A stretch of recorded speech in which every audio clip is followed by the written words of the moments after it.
কাঁঠালের বিচি শেষ হয়ে যাওয়ার আগেই জলদি জলদি এই তরকারিটা রান্না করে ফেলুন, না হলে কিন্তু পরে পস্তাতে হবে।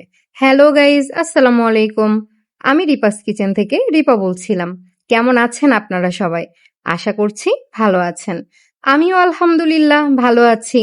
তো আজকে একটি নতুন রেসিপি নিয়ে চলে এসেছি আপনাদের মাঝে। কাঁঠালের সিজন শেষ হয়ে যাওয়ার আগেই কিন্তু এই রান্নাটা করে ফেলবেন, কারণ কাঁঠালের বিচি কিন্তু শেষ হয়ে গেলে আর খুঁজে পাওয়া যাবে না। আর এই রান্নাটা মিস করে ফেললে পরে কিন্তু পস্তাতে হবে। তো চলুন জেনে নেওয়া যাক এই মজাদার খাবারটি রান্না করতে আমাদের কি কি লাগছে।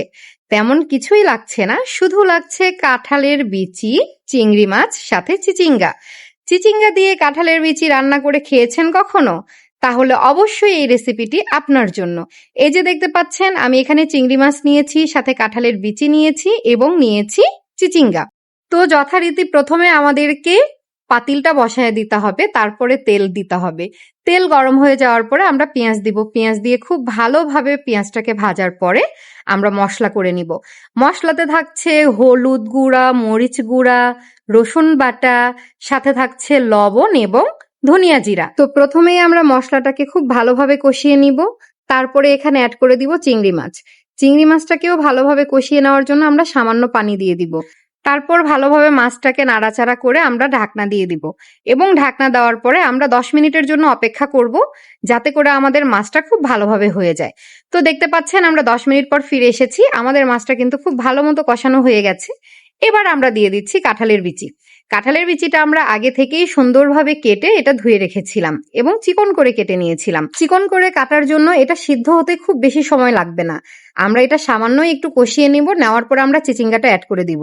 তো দেখতে পাচ্ছেন চিচিঙ্গাটা কিন্তু আমরা খুব পাতলা করেও কাটিনি, খুব মোটা করেও কাটিনি, একদম মাঝারি সাইজ একটা চিচিঙ্গা কেটেছি, কারণ এই সবজিটা এমনিতেই অনেক নরম, অল্পতেই সিদ্ধ হয়ে যায়।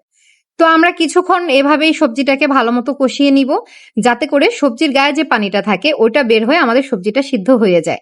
এই পর্যায়ে আমাদের পানি দেওয়ার কোনো প্রয়োজন নেই, এই পানিতেই ভালো মতো সবজিটা কষিয়ে নিব। আর এরপরে আমরা ঢাকনা দিয়ে দিব। ঢাকনা দেওয়ার ফলে সবজির পানিটা খুব ভালো মতো বের হবে এবং সবজিটা খুব ভালোভাবে সিদ্ধ হয়ে যাবে। তো দেখতে পাচ্ছেন আমি 5 মিনিট পরে এসেছি, আমার সবজিটা কিন্তু একদম পানি বের হয়ে একদম কষানো হয়ে গেছে।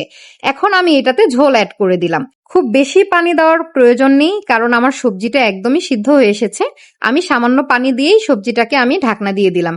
তো এই যে 10 মিনিট পর দেখতে পাচ্ছেন আমার সবজিটা হয়ে গেছে। কতটা সুন্দর হয়েছে আর কতটা লোভনীয় হয়েছে দেখতে পাচ্ছেন। কাঁঠালের বিচিটাও একদম গলা গলা হয়েছে এবং চিচিঙ্গাটাও সিদ্ধ হয়ে এসেছে।